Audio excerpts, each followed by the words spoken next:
to another episode of the Bourbon Buds. I'm Zach and this is Nick. Today we're reviewing one of the coolest bottles and barrel proof bourbon, Smoke Wagon Uncut Unfiltered. Nick, you want to tell us about it? Sure. So Smoke Wagon, starting with the name, it's an Old West slang term for the Colt single action revolver. I just found that's pretty cool. And they noticed that their younger vintages were plentiful with rye taste, but they lacked the complexity of a well-aged bourbon. Whereas their older vintages had the opposite problem: good complexity, but no rye taste because it aged out. And so what they did, they combined the two.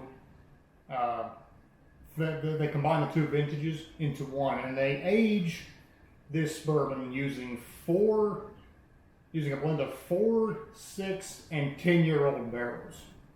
So, from those of you all who don't know, Smoke Wagon gets their bourbon and rye from MGP, and what's special about them is they age them in Las Vegas, so that desert heat really changes the flavor and adds a lot of different elements to it that you wouldn't get here in Kentucky. The other cool thing about that is every batch is completely different, where they're all blended from different barrels. But Smoke Wagon uses their best barrels to make this. So Nick, are you ready to try it out? Yes, sir. Cheers. Immediately, I get a lot of cherry and a little bit of like black pepper and just maybe a hint of vanilla. Well, me personally, you get like you said, a hint of vanilla, but there's a lot of rye in here. And if you swirl it around, you can smell a little bit of cherry in there. It's like a sort of a cherry bomb if you do it that way. So Zach, let's move on to the taste. I already did. Well, okay then. Give your thoughts. I think it's extremely good. Definitely a cherry bomb. Lots and lots of rye spice. The spice is weird though, because it's like immediate as soon as you drink it, but it kind of fades out in the finish, which is what you want to see in the rye. You get the spice, but not the burn too bad.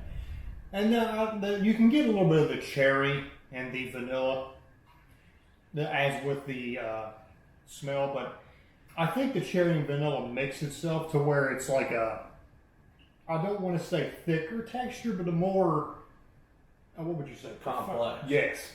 The only other thing is too, you can't take what we're saying, you can't just completely listen to it, because every batch is completely different. Yeah.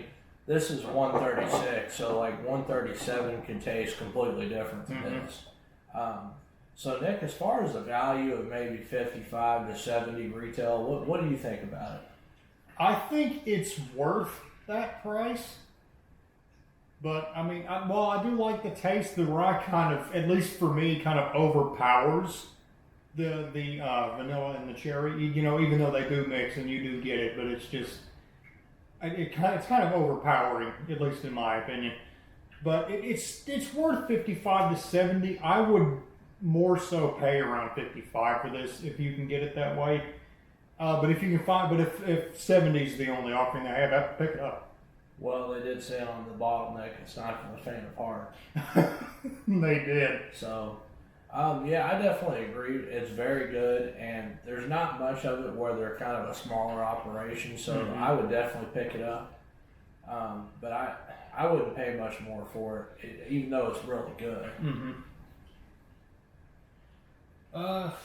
Are there any other thoughts you have about the bourbon, the bottle itself? The bottle's awesome. Yeah, you don't hardly see bottles that are designed like this. Well, the dark glass too. At some point, you'll see some batches that are slightly older that are clear glass, and that's because they ran out of this dark glass.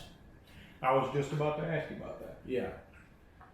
All right, so if no one else has any further thoughts, that will be the conclusion of this week's episode. We hope you enjoy.